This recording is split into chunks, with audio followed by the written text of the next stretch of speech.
સુરતમાં જમીન ઉપર ગેરકાયદેસર બાંધકામ અને તંત્રના બેવડા વલણને લઈને વિવાદ વધુ ગરમાયો છે। આ મામલે જમીન માલિક દ્વારા સુરત મહાનગરપાલિકાના કમિશનરે લિખિત ફરિયાદ કરી તાત્કાલિક કડક પગલાં ભરવાની માંગ કરવામાં આવી છે, જેને પગલે પાલિકા તંત્ર દોડતું થયું છે। અઠવા ઝોનમાં જમીન ઉપર કોઈપણ પ્રકારની વહીવટી મંજૂરી વગર ગેરકાયદેસર બાંધકામ ઊભું કરવામાં આવી રહ્યા હોવાનો આક્ષેપ થયો છે। જમીન માલિકની માંગ છે કે જમીન માલિકે એસએમસી કમિશનરે લિખિત રજૂઆત કરીને આ ગેરકાયદેસર કામ તાત્કાલિક બંધ કરાવવાની અપીલ કરી હતી। આ સાથે જ જવાબદાર બિલ્ડર અને તેના સાગરીતો સામે કાયદેસરની કાર્યવાહી કરવાની માંગ પણ કરવામાં આવી છે।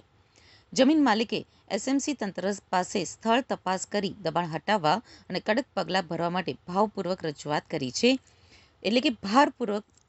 કરી હતી। પાલિકાની કામગીરી સામે સવાલ ઊભા થયા છે, જેમાં અમીરોને છાવરવામાં આવે છે અને ગરીબોને હેરાન। આ વિવાદ વચ્ચે સ્થાનિક અગ્રણી બચુભાઈએ સુરત મહાનગરપાલિકાની ભેદભાવભરી નીતિ સામે આક્રોશ ઠાલવ્યો છે।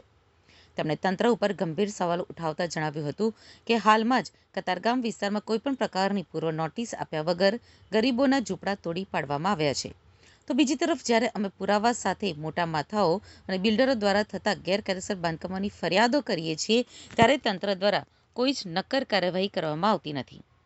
હવે જોવાનું એ રહેશે કે એસએમસી કમિશનર આ લિખિત ફરિયાદ બાદ અઠવા ઝોનના વિવાદિત સ્થળે તપાસના આદેશ આપી બિલ્ડર સામે પગલાં ભરે છે કે પછી આ મામલો પણ સરકારી કાગળોમાં દબાઈ જશે। મારે રહેવાનું હાલ લસકાણા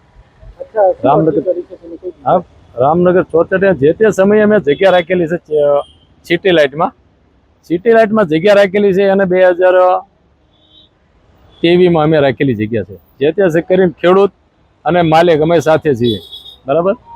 મેળા પીણાના હિસાબે જે તે કરીને અમે અરજી આપી, અઠવાલાઈન ઝોનમાં અરજી આપી તો નિરાકરણ કોઈનું આવ્યું નહીં। પછી કતારગામ ઝોનમાં બિનવારસી નથી કોઈ અરજી, નથી કોઈ નોટિસ, કોઈની 200 જણાના ઝૂંપડા તોડી નાખ્યા, તો ગરીબ માણસોના ઝૂંપડા તોડી નાખ્યા।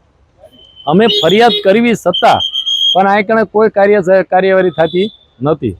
એટલે અઠવાલ ઝોનમાં અમે આપ્યું, જે તે કરી જે અધિકારી છે એ જ અધિકારીને અમે મળ્યા છીએ, એ જ અધિકારીને અમે લેખિત અરજી આપી છે અને ઓનલાઈન પર મેં અરજી કરી છે, તો એનો કોઈ પણ જાતનું હજી નિરાકરણ આવતું નથી।